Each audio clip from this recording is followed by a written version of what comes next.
Yo, it's Juice. Thanks for tuning in to Thursday's weekly series where I give you guys updates on crack.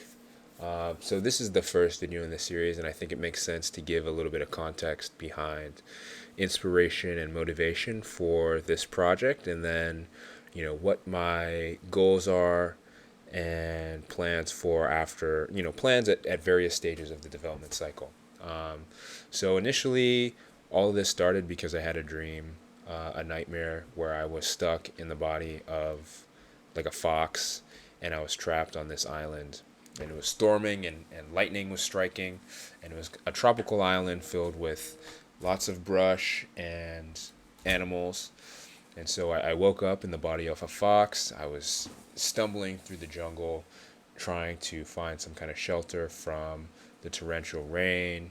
Um, it was just overall extremely scary. So I'm stumbling through the jungle, and I reach this opening, this rocky outcrop, which leads kind of on a natural path to this huge mountain wall that's sheer. So it's like almost a vertical wall with a chasm right in the middle of it, perfectly vertical as well. So it's a huge crack. And I reached this crack, you know, checking it out, seeing what's going on, and I figure, that's the only way that I can avoid all these elements. So I go into the crack, and almost immediately, there's something chasing me. I hear a whole bunch of noise behind me, and so I just run for head first into the crack, run for, you know, I don't know how long, but it felt like I was running for, say, a good 5-10 minutes, and then some kind of transition happened, and I came out the other side, and I was in a completely different space. And in this space, there was like this gargantuan, Lovecraftian monster that was kind of like visible from every point in the environment. And so I was like, shit, what do I do? What is the plan of attack here? And so as the fox creature, I was kind of stealthily trying to get around, inspect the environment, figure out what's going on, what the objective of, how I'm going to get out of the situation.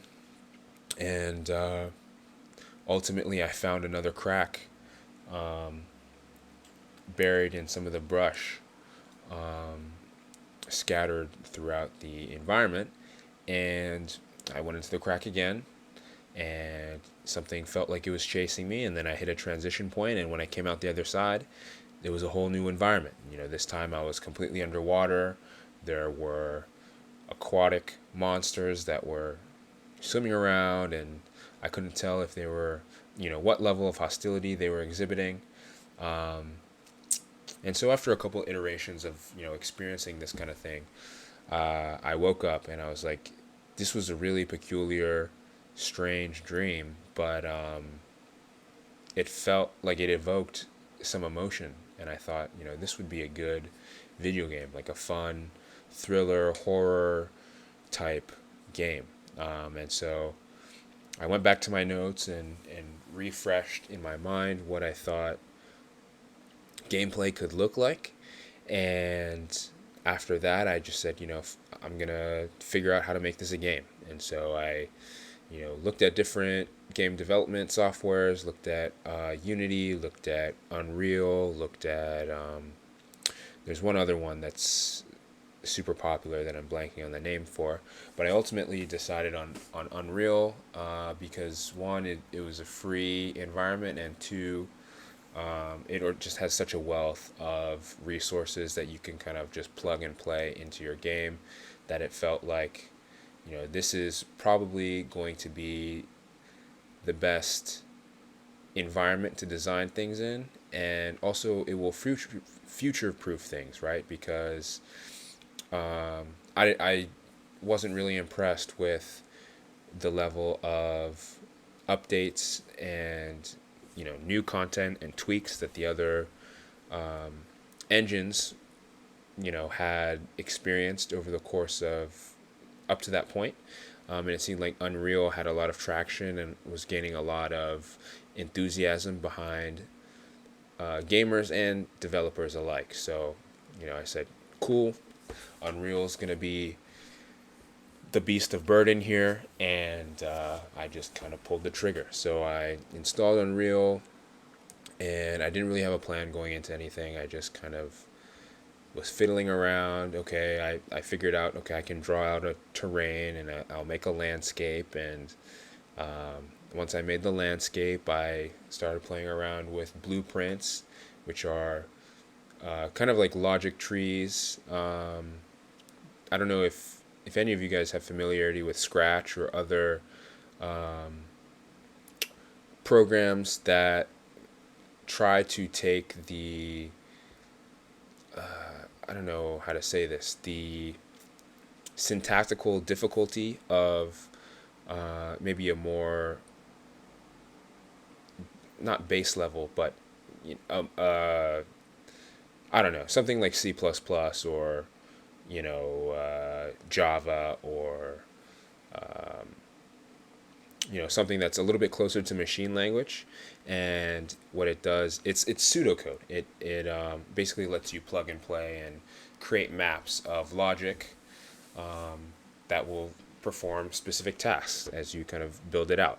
And I thought this was a really cool feature. I thought it was a good way of kind of getting reintroduced to coding. I had, in school, studying engineering, I was kind of had a distance competency of Python, and pretty competent in MATLAB and AutoCAD, but a lot of those things is just, or at least for me, the approach was, okay, I just find what I need to do, figure out how this is conventionally done, and then I just implement it. It wasn't a whole lot of learning about data structures or algorithms or computational efficiency, or how can we automate things, how can we optimize things. I guess optimization was the thing that maybe got the most shine, but even then we didn't really do a whole lot on that front, other than when I took an optimization course. But that aside, I felt like this was, a good environment with lots of options and lots of power and flexibility that would enable me to, manipulate these blueprints, but also because you can also code in C++ and have that work in tandem. Felt like I was going to have enough fine-tuned, control over smaller things that maybe would pop up in the future. So I was playing around with land masses, playing around with character blueprints, and I, just kind of familiarizing myself with the environment, watching YouTube videos about how to design this and how to design that, and what's the best way to implement weather, and what kind of plugins do you need, and just kind of navigating the space and figuring out, okay, what, you have all these tools in this toolbox, but what tool does what, and which tool do you use in which situation, and how do you change the qualities of this tool to get the intended outcome. So that took me a long time. And once I kind of got my fingers and hands around it, I started to, the first thing that I kind of really started trying to tackle was the environment, right? How am I going to make a landscape that seems plausible, that seems realistic? Because this is ultimately is a horror game, right? So I'm trying to make things as immersive and realistic or vivid as possible. And so that kind of, there seems to be two schools of thought, right? Like you can either build your landscape from the ground up, or you can pull from some other pre-existing landmass. And so once I figured out that you could pull height map data from places that already exist on Earth, I just kind of became so enamored with that I decided that was the route that I was going to go. So I literally went on Google and typed in 30 most beautiful places in the world, got a list of all those places, and then online found some student project, I think from MIT, that I think it takes Google Earth data and you draw kind of a box of the snapshot of that terrain, and then it spits out a height map in whatever resolution you need. So I went through and iterated that for all 30 of the places, and I got height map data, and then I picked out one that I thought would fit well as a tutorial stage level, and I think it's modeled off of Rosalie Bay in I don't know if it's Wales, but somewhere up north in the UK on the coastline there. So I got that height map data in, fiddled around with, because there's some noise, right? So you got to kind of make things smooth and level stuff out. But once I had kind of got the overall shape of the landscape that I wanted, then I started looking at weather and how do I kind of set the scene.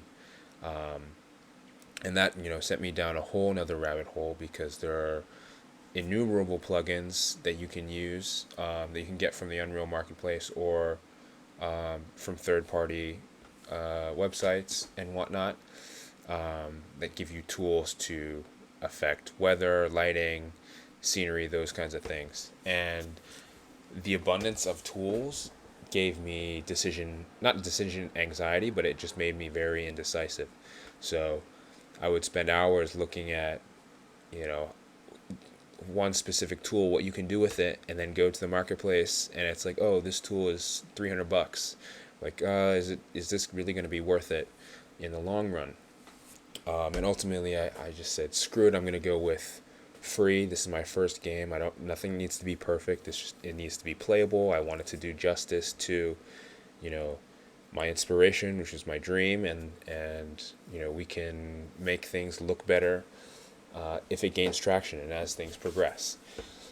So I went in and I found the tools that already exist in Unreal, to create kind of a basic sunset type scene with some clouds and whatnot, which you may or may not be able to see in the Unreal window over there on the right side. And then I had this landmass, and I had clouds and a skyline, but I didn't have water, and I didn't have, like, it was just naked, right? So then I started looking into, all right, how do I create bodies of water in Unreal? And Unreal is starting to have a lot of, or not a lot, but starting to have some dedicated tools towards creating bodies of water. So I started exploring those, looking at how people use those tools to create lakes or rivers or streams or oceans, that kind of thing. And then also I kind of got sidetracked looking at how people build bodies of water from the ground up without using tools like that, or how people design tools like that in the first place. And it was really cool just to kind of see how creative you can be or how much creativity it requires to design tools like that, right? So, like, you have to have functions that model the oscillation and amplitude of the waves to make it look natural. And there are, like, specific ones that are most optimal for specific types of circumstances on the water. And then also there's, like, the physics of how the water interacts with other objects needs to be airtight, and all that stuff was really interesting, but I felt like it was preventing me from making progress. So I ultimately went back and just kind of tried to get a bare bones ocean to surround the landscape, which is what I did. And then after that, I started getting into, how am I going to populate the landscape? What do I need to do to make this look like a real place? How do you add trees? How do you add stones, sticks, those kinds of things to kind of make it's like furniture, right? How do I furnish this environment? And that sent me down a whole nother rabbit hole, because after I figured out how to add meshes into the environment, but it just looked unreal. Like, it didn't look like a real place. It just kind of looked artificial. And so that sent me down another rabbit hole of, you know, design, the whole design aspect of game design. Um,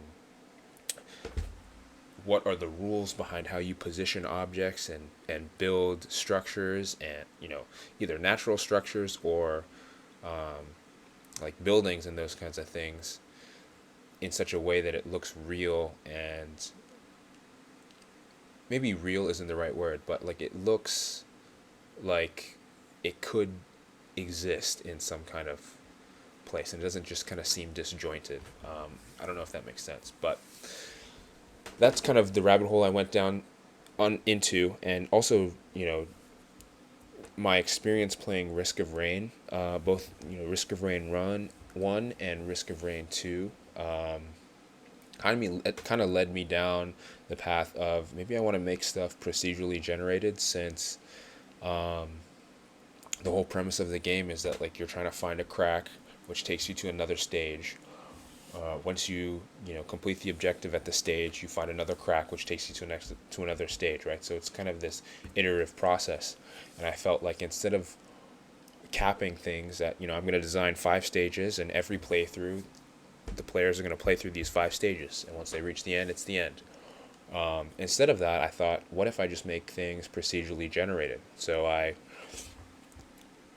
tell the engine, what parameters make up a stage, what parameters make up a zone, and then I let it build the zone, at runtime.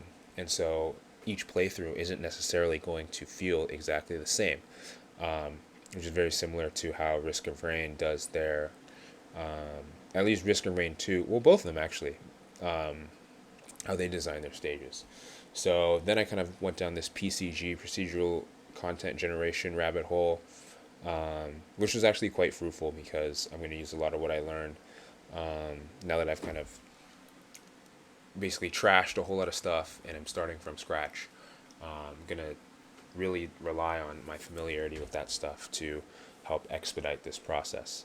But that's kind of brings me to, I guess 2 weeks ago, and I kind of came to this realization that I need to go back and really put a structure around my workflow, and because, like, my approach had been, I'm just going to find something that's interesting and put it into the game. And while that's really cool and you can learn a lot, it is not necessarily the most efficient, right? So the clip, I think, has changed, right? And I'm pulling in this note. This was the note that I took after my nightmare. So I saved it off my phone onto my computer, and then went into ChatGPT and was like, hey, build me a workflow to design a game based on this, plot structure and these base kind of ideas. And so I popped that in ChatGPT, and ChatGPT gave me a pretty robust, I don't know, I mean, to me it's robust. I don't know to somebody that's been in the industry for a while how robust it was, but it gave me, a skeleton of a roadmap, and I thought that was extremely valuable. So I popped that in a Google Doc, and it had a whole bunch of elements, right? So there was,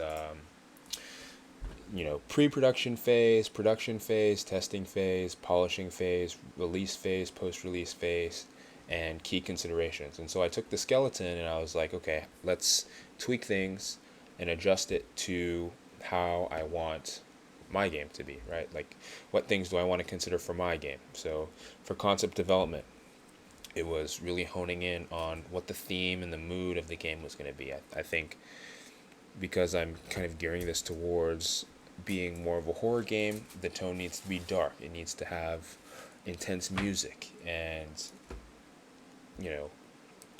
eye-catching visual effects, and there needs to be ambience, and there needs to be immersion. So all these things I want to incorporate into the game theme and mood. And then I thought, what are people who have created this kind of feeling, am I familiar with the works of anybody that's kind of created settings or environments or experiences that evoke the kinds of feeling that I'm trying to evoke in this game. And immediately I thought of Lovecraft, right? I haven't read all of his books, but there was a period in time where I was like listening to his audiobooks of some of his stuff, and it's just really eerie, and the way that he is able to use imagery to create, this dark and foreboding tone, was something that I thought would be cool to emulate in this game. So um, in this work session, I was really just working on, ironing out my development plan. Um, so I popped in this development plan, started going through. I think I started with like game flow, so deciding what the initial setting would be, how you're going to unlock the first ability. There's an endless loop, looking at what kind of mechanics I want to introduce to the game, what kinds of movement you're going to be able to make. Is there an inventory system? Are there chase dynamics? How do you attack? Those kinds of things. That's kind of what I started with.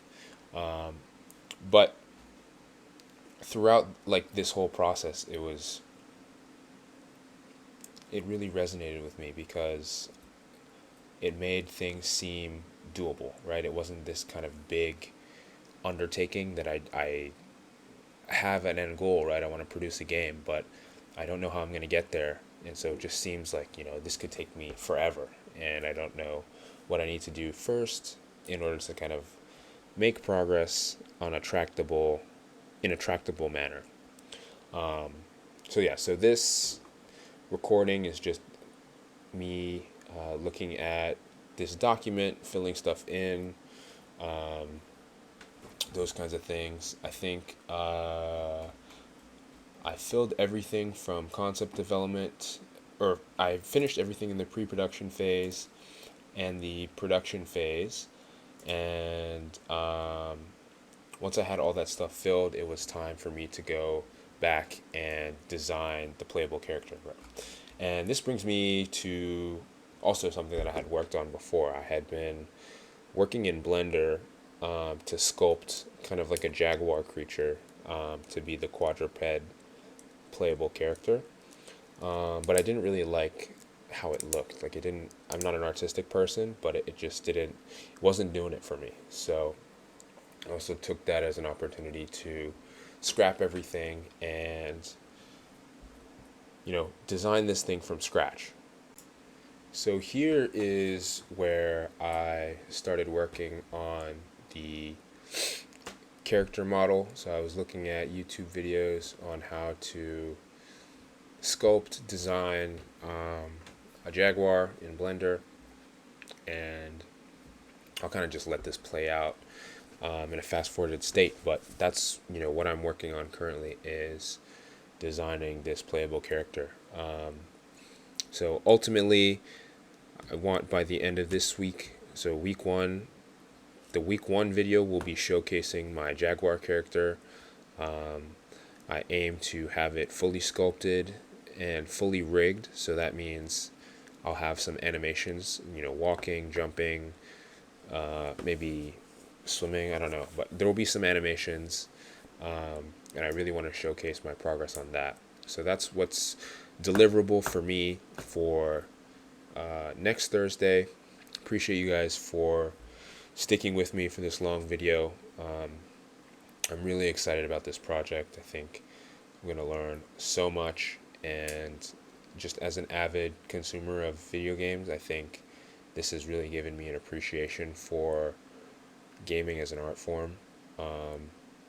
And look forward to talking to you guys tomorrow about fitness. I'm excited for that one, actually. I got some cool stuff that I'm going to break down for you, and just excited to, articulate these thoughts and my philosophy for training and like disseminate it to you guys, and hear what your guys' thoughts are on things. So looking forward to that tomorrow. Appreciate you again for sticking with me. So if you guys have experience with Unreal and game design. I guess specifically with sculpting in Blender, this is completely foreign to me. So I would appreciate any advice, help, recommendations, suggestions, those kinds of things. Would be super appreciative if you send them my way.